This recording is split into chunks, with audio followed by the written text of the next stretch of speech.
На 22 февруари за трета поредна година се проведе Зумба парти в подкрепа борбата с рака на гърдата.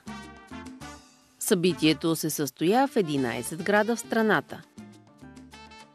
Нашият екип се включи в Зумба приключението в София, защото тази година то беше открито от ученици с увреден слух.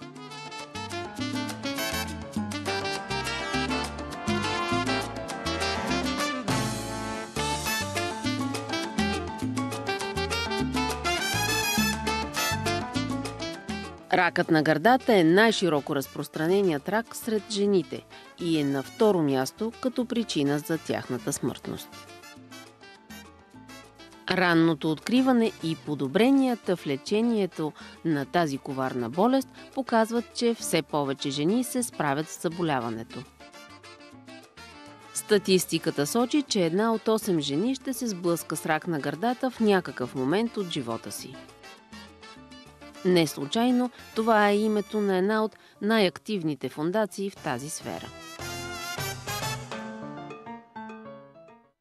Здравейте, казвам се Гергана Богданова и съм управител на фондация Нана Гладуиш, 1 от 8. Ние вече 11 години подкрепяме жените с рак на гърдата и техните семейства в България.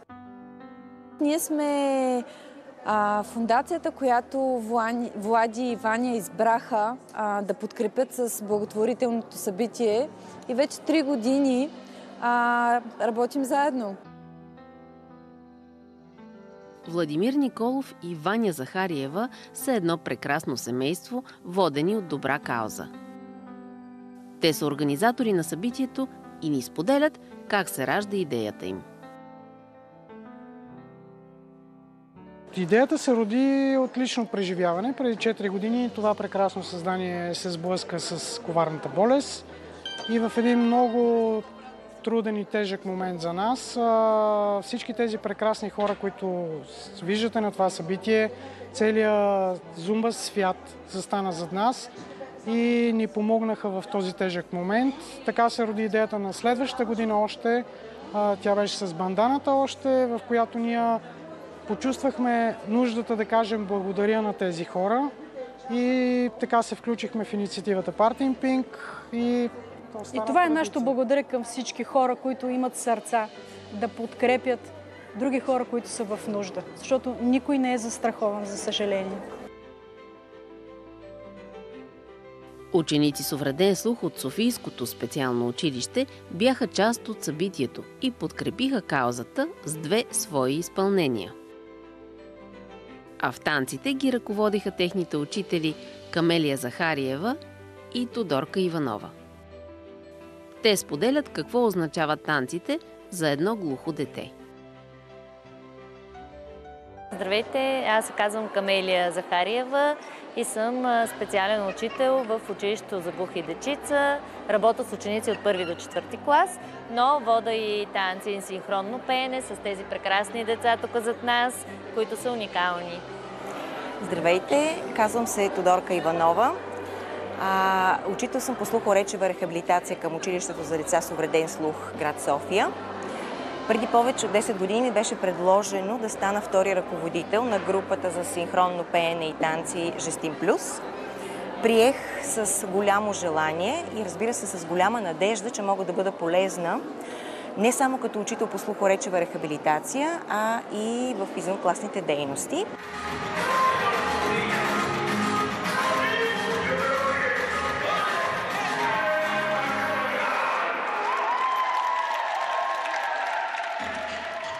Учиме ги първо, много важно, ги запознаваме с текста на песента, тези, които са солисти, имаме си солисти, имаме си деца, които танцуват. Солистите изучават текста на песента, които заедно с госпожа Теди Иванова по време на часовете по рехабилитация, слухова речева рехабилитация, се изучава всяка дума, нейното значение, в коя част на песента е също така се обяснява. След това по ритъма на песента децата усещат вибрациите и също така е много важно отброяването, за да могат да знаят на кой такт, кога се включват и какво правят.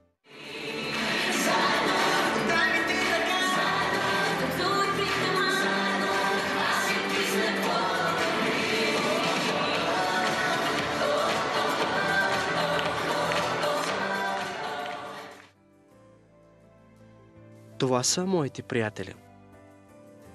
Заедно с тях изпълняваме танц и пеем жест и мимика.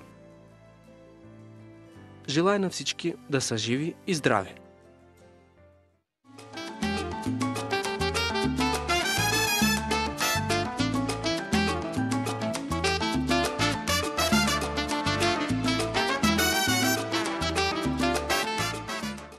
Изключително важно е да има такива събития. Не само заради подкрепата, не само заради даренията. Ние винаги на такива събития отправяме апел и към здравите жени да се грижат за здравето си, да не пропускат профилактичен преглед. Така че изключително важно е.